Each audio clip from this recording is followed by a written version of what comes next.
It's a blessing to welcome on one of the top prospects in 2021, the newest Memphis of Memphis's top 20 recruiting class, Jordan Nesbitt. How you doing, man? Good. How about you? Pretty good, man. Well, you're committed now. You commit on your birthday. Starting to settle in, I can imagine a little bit more now, but just what's it feel like to know you're committed? It's off the plate now. Yes, it's off my shoulders now. I'm good. You know what I mean? Now I could just focus on the season and get ready for that. So yeah.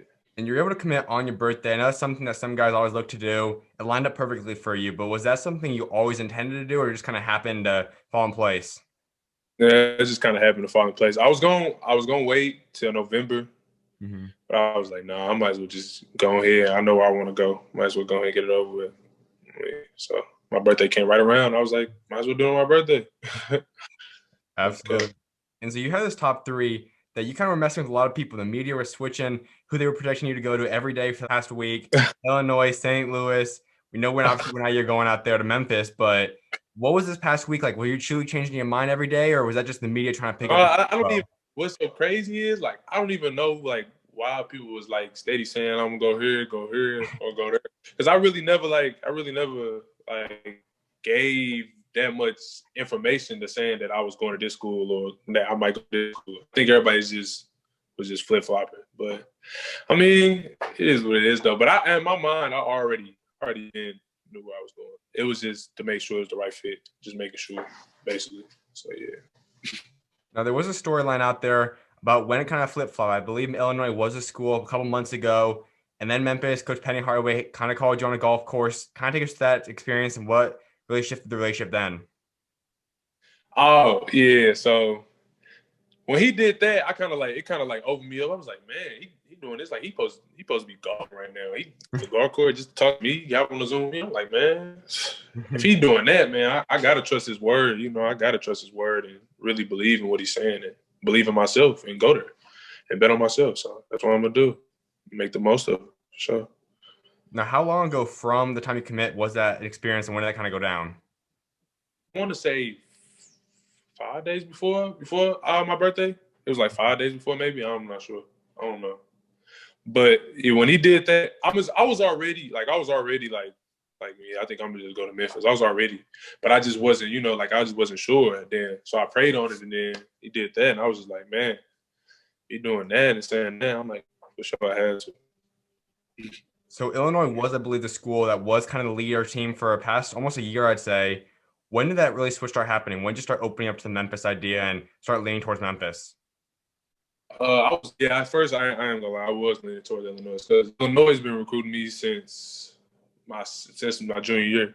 So I was like, man, this school been recruiting me, and they was talking to me. They were talking to me pretty good. So I was like, man, I might have to just do that because some Memphis and SLU at first wasn't really like I didn't get the offer from Memphis till like late, but I was already gonna have them in my top three anyway, stuff like that. But so Illinois was recruiting me out. I played Arizona Compass, and I had a great game against them.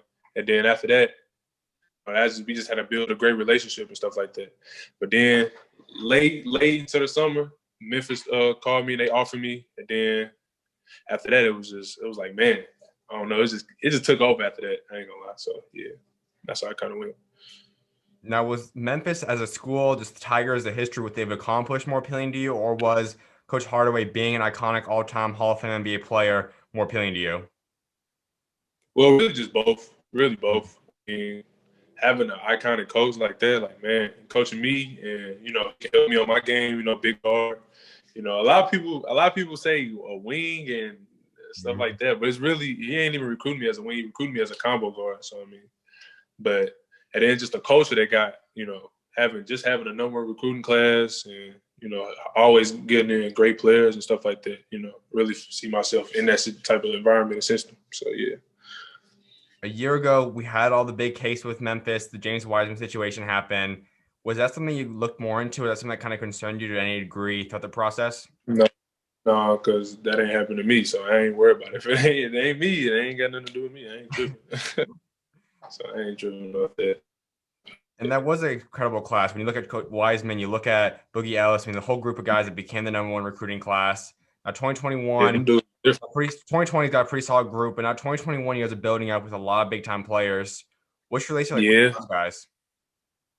Yeah, my John, funny boy. But I don't really talk to the dude Josh like that. But he seemed like a cool dude. So So you guys have you three locked in now. Anyone else you guys are kind of targeting and looking at? Sam, John, brother, and Jonathan. So yeah, definitely try to do that. So if you guys are able to put all you guys on a team, you guys all land there in 2021, what could you accomplish in that season? Calling that all day, because I feel like we, even though you know how the rankings and stuff like that, we ain't ranked that high, but I feel like we way better than what we at right now. Way, their game is different. All our games is very, very like different, but it's like we're good at it, like good at what we do. And I feel like the rankings got us, I don't know, too low, but I ain't really tripping out there because I don't really trip off stuff like that. But I'm just saying, like, the guys that we got recruiting and trying to come in, and the guys that we already got, man, we're gonna definitely do something special because we basically like better than what we already at. But it is what it is, though. Ain't really tripping off of it for sure. Let's kind of sidetrack a little bit, discuss the ranking aspect. That is something I've talked about a few times. People trying to wake up to. You are ranked incredibly low. I think you're around the 84-ish range, something like that. And when you look at what you've done, you played at the grind session, which is the hardest level to play at in high school basketball, and you dominated 20-plus points per game, over 10 rebounds a game, as a guard, small forward, whatever people want to call you, you can run it all. When you look at that, what's your mindset? Does that put any kind of chip on your shoulder looking at the rankings? Yeah, definitely for sure. But I mean, I don't really pay attention too much because I mean, it's a lot of great guys that wasn't ranked in that, you know what I'm saying, like cold. So I ain't really tripping off of it for. I mean, it is what it is. They can have me low, they can have me high. I'm still play the same way, still have a chip on my shoulder, still be a dog, and still work because I done been counted out before, so I already know like this. That's gonna always stay in my mind and just keep me having a chip on my shoulder. So I don't really trip off of it for real, where I'm at or whatever it is. But I will say, this senior year, I'm coming for whoever is in front of me. I don't care. They getting it just like that, and they ain't gonna play around with nobody this year for sure. So if they end up making me be number one or whatever it is, that's just how it's gonna be. But that's how I am. That's how it's gonna be for the rest of my life. So typically I ask, where do you kind of think you might be ranked at? I'm pretty sure you're going to say you think you're the best player, but you have that mentality, you have that dog mentality. That's what comes with it. Who established that, or when did that really start setting in? When did you start getting that dog mentality and that killer mentality? Really, when I play, Carlos, Coco's, but when I started playing with him, he kind of showed me different, like, he just showed me like a different joy for the game, you know, like when I was growing up, you know what I'm saying, like it was always fun, but it's like when I met him, it was just like, man, like he showed so much passion about it, like the way he coached and stuff like that. It kind of just translated to me as a player. So I started playing with him for them first 2 years. My freshman, sophomore year kind of just changed me. I was a man. So from there on, that's how I've been. And when we go back to the grind session, you are guys playing against Prolific Prep, where you have really your breakout game, 37 points on Jalen Green, Namari Burnett, and all the guys that are on that elite Geico running team. You go against these teams like Ty Washington, Frankie Collins at Compass, Marjan Beauchamp, Arthur Kalum, my Dream City. I mean, the list goes on. And get night after night, you continue to produce at a high level. You continue to dominate. When did it start clicking? I mean, did that confidence always kind of come with you, or when did you realize you are truly one of the best players in the country? Really, when I just start putting in the work, me and my pop start putting in the work, getting up a lot of shots, stuff like that. I really just instilled confidence in me, like, man, I can really do this. You know what I mean? So I think from that, it wasn't when my sophomore year coming in my junior year, me and my pops just put in a lot of work before the season. And I just kind of instilled a lot of confidence in me. Just really trying to fix my shot, picking my spots and stuff like that made me, film on like Michael Jordan, how he pick his spots, Kobe, how he pick his spots, you know what I'm saying? Just game smooth and fluent. So he really kind of instilled that in me. So I think once we start working and stuff like that, that little sophomore between junior year, it just kind of took off for me. And then I had a great junior year, as you see. And finna do it again with my senior year. So yeah. We go back 1 year ago, SLCA, no one really knew who you guys were. There's kind of up and coming program. Jaden, people didn't really hear the names, weren't really ranked whatsoever, didn't have a lot of offers. Now we fast forward to today. Jaden and you are both top 100, should be top 50 at the least players. SLCA is a well-known school, top team in the grind session. Let's look at the progression that you guys as a duo, you guys as a team have made over the past year. What's like seeing that? Yeah. It's great. I ain't gonna lie. It's a blessing. because a lot of people don't get that. So it's definitely a blessing. But we really, you know, even though we didn't blow up, but we really been a solid school for my first 2 years. I've always been solid. It's just we now starting to get the recognition and stuff like that. So yeah. And so let's go back to Coach Hardaway. He calls you at the golf tournament. What does he tell you? What did he tell you on the phone that really starts to entice you and know that Memphis is a school you want to go to?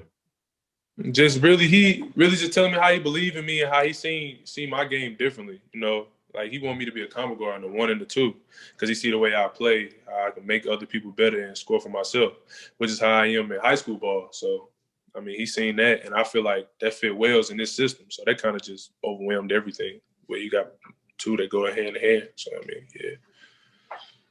What's the expectations for you going as a freshman? What does he want from Jordan Nesbitt in your freshman season? Just keep being a dog and just bring whatever I can to the table that's gonna help him get a national championship and help me prepare for the next level. So yeah, definitely. And knowing those guys, Coach Topper, Coach Hardaway, they don't always guarantee spots. You have to work for it. What's gonna be your mentality? Go in there, you know you're the top player, you know you're a big time recruit. What's your mentality and how do you take over a locker room? How do you become maybe the go-to guy as a freshman?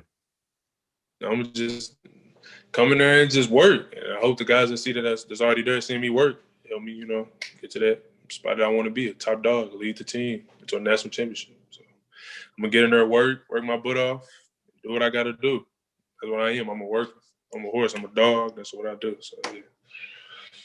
Take us through your workout routine from the time you wake up, go to bed.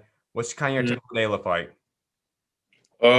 Some days I do my school workout and we kind of switch it up a little bit. You know, sometimes we skill work, lift, or sometimes we run the track, do a little yoga after recovery day. And then mostly on the weekend, I'm working on my trainer, Coach Phil. So after a while, we get up, we get on the gun, a lot of shots on the gun, do a lot of balancing work on my balance, shooting the ball and stuff like that. So yeah, great stuff. Definitely gonna help me on the next level. Then, you know, when you get to the next level, training with pros and stuff like that, it's definitely gonna help me. So I mean, yeah. So 25 points per game last year, 12 rebounds in the grinding session. You have a whole summer of quarantine, which we've kind of seen you play at a very limited amount. Some Bradley Beal showcases, some stuff there and there. But what's the biggest thing you've been keying in on, working on this past summer, this past quarantine time? Really just learning how to pick my spots even better and just making sure I use that left. You know, a lot of people always critique that I don't go left and that I only go right and stuff like that. So really just working on all my weaknesses that I need to get better before the season starts so that way I can everything be perfect. So yeah. 2020 is, like I said, a solid class, but there is one big piece. Moussa Cisse, I would be kind of shocked if he is there when you guys get there. He's probably one and done type of guy. But if he happened to stay for a second year, hold it down low at the center position, what would it be like playing with him? Man, that'd be easy. Playing with him, you know, he a pro, top 10 guy. So yeah, I mean, definitely playing with him, that's gonna be easy. Perfect match for me. I'm gonna make sure I feed him for sure. Your goal is obviously playing the NBA. We know that's your ultimate goal. How do you learn to balance keeping where you obviously keep your academics, your basketball play as a college athlete, but also still maintaining trying to work on getting to the NBA? How do you balance that? You just something you got to do. That's what you got to do. You know, balance the schoolwork and your workouts. But some days it be tiring, but that's what you got to do. That's what you want to be to the next level and be great. It's stuff you got to do. So yeah. They had a 21-10 record last year and really the first year of being a big-time program. As they develop over the next few years, what can Memphis become? What's the highest ceiling they can reach over the next couple seasons? Well, I feel like they're going to have a great year this year. Then I feel like the year coming in with us, I feel like we can do great things. I feel like we do special things. I feel like we can win that. And you look at all the teams in your conference or potential schools to play in the country, who are some of the guys you're really excited to or teams you really want to go up against and play in college? Well, I ain't excited to play nobody. I look at every school. I'm going to look at every school the same. So, I mean, whoever we play, step in front of us, we're going to go to war. That's what we're going to do. So, yeah. When the time comes, or if there is a game that you play against a guy on Bradley Beal leader, play against one of your teammates at SLCA, what's going to be like matching up against some of your friends? They ain't my friends when we on the court. So, I mean, it is. I ain't got no friends when we on the court. So, I look at them just like I look at everybody else that's on the opposite team. If you ain't on my team, then I ain't got no love for you until maybe off the court. After off the court, yeah, we could do whatever. But on the court, it ain't no friends. So yeah.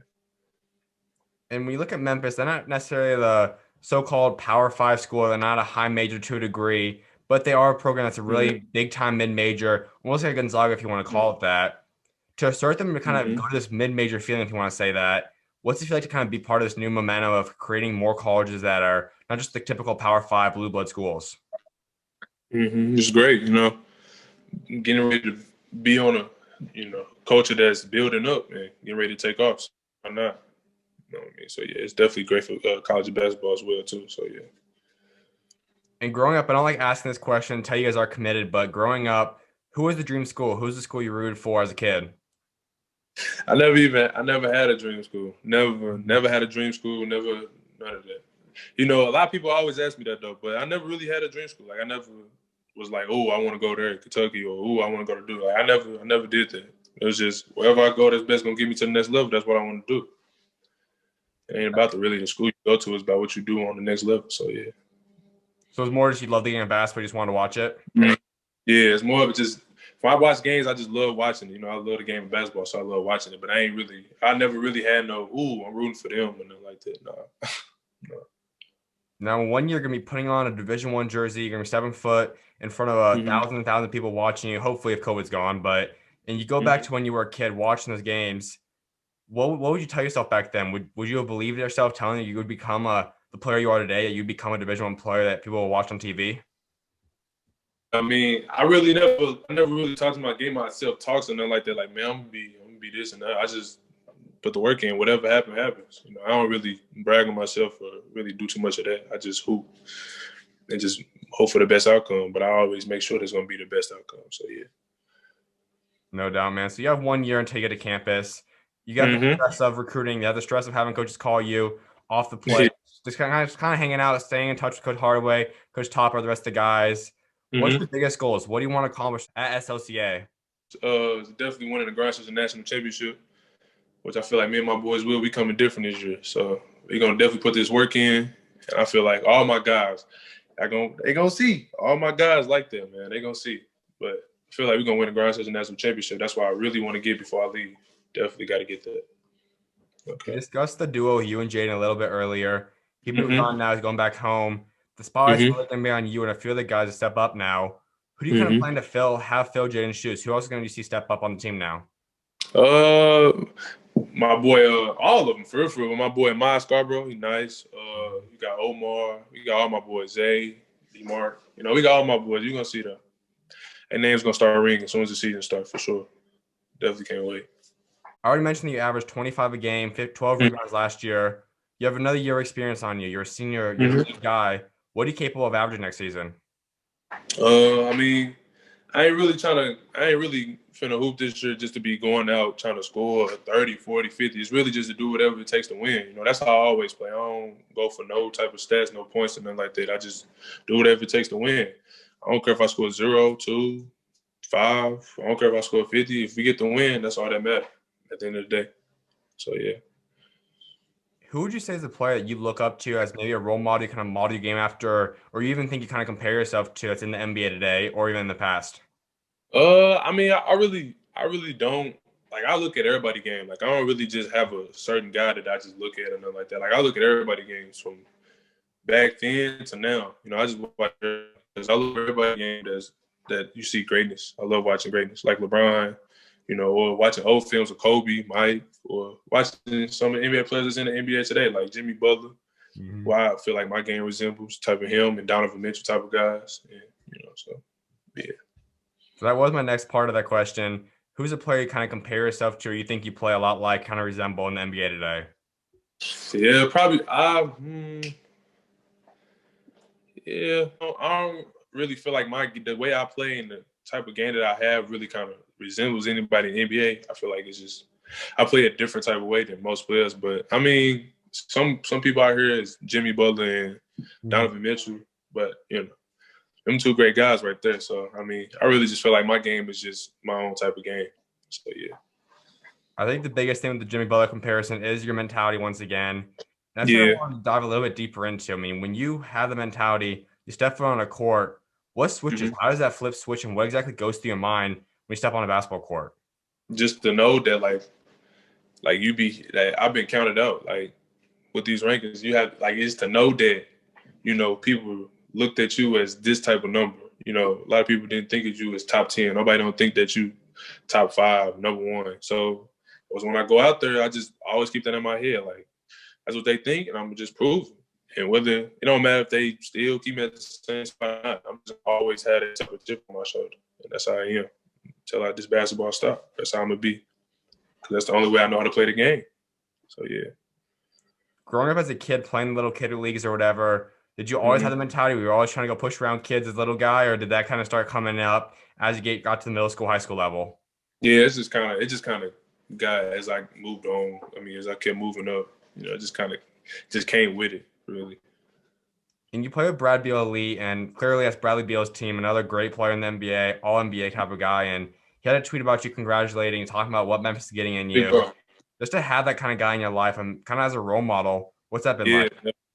That's a great role model. And that's crazy because I know Big Bro, he actually from the same neighborhood that I'm from, which is your city. So, I mean, it's kind of great to have him, somebody that's in the NBA that you can talk to about anything, and especially the way he's doing it. He's an all-star. So, I mean, it's great, definitely. And there's guys like Nick I talked to, and I mean, a lot of NBA players are sponsoring teams today, but when you have a guy like Bradley Beal or anybody that's at your position and does what you want to do, how's that been like just having him kind of teach you in an aspect of as a player, how to kind of do what he's done to get to where he's at? That's great. I mean, somebody that can help you get to where he's trying to get to, that's a lot of people don't get that. That's really truly a blessing. So yeah, definitely.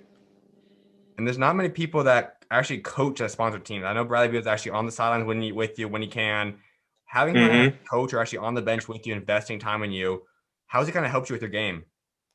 It really just bring the best out of it because it's a guy right here that's seen it. I mean, that's done it. You know what I mean? So it's like bring the best out of you, make you want to play at your best capability that you can play. So yeah, definitely. What's the biggest thing he's taught you so far? Really, just to always play 110%. That's the one thing he was big on. Definitely when I was playing up with the 17s was giving it 110%. Not being lackadaisical, going for every loose ball, always playing hard. So yeah. Have you ever got to play a one-on-one game with him yet? No, I haven't. No, I haven't. I wish. Is that something you want to do that sometime soon?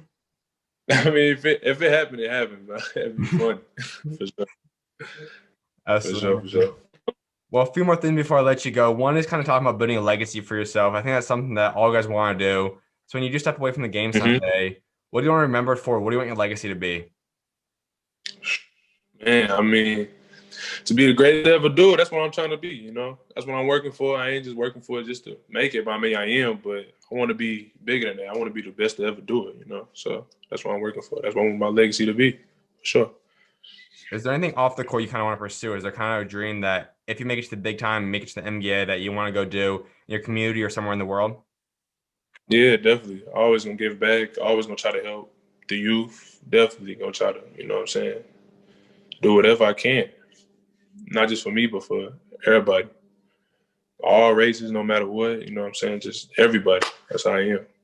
And being a believer, man, I mean, talk about God, having him in your life, how's it kind of impacted you? How's it got you to the point you're at today? Yeah, definitely. That impacts a lot, Him wouldn't be who I am today. So I have to give all things to him and the man above. Definitely do. Yes, sir. I think there's always that point everyone's relationship with God that you really kind of take it away from being your parents' relationship, kind of just growing up kind of knowing about Bible, and you truly accept God, you truly start your own relationship with him. When was that for you? I mean, since I was little, going to church with my mom, going to church with my dad, so I always definitely big firm believer in that. So for sure. Is there maybe a certain moment that you look back at that you really realized God came in big for you? God really kind of strengthened the relationship with him? I mean, giving me the game of basketball, I feel like that's the greatest blessing I could ever ask for. Being able to play this game for a long, long time. That's what I want to do. And be the greatest to ever do it at it. So yeah, I'm definitely taking a run with it. You have 1 year left of high school, then you go to college and NBA after that. How do you plan to be able to continue to spread God's word and be his light? I mean, just, using my social media platform, posting it, talking about it, stuff like that. So yeah. Absolutely, man. Well, I definitely appreciate you taking time to come on today. Congrats on the command once again, and go do your thing this year. Yes, sir. Appreciate you. Of course, you're always welcome on, man. God bless. God bless you too, man. For sure.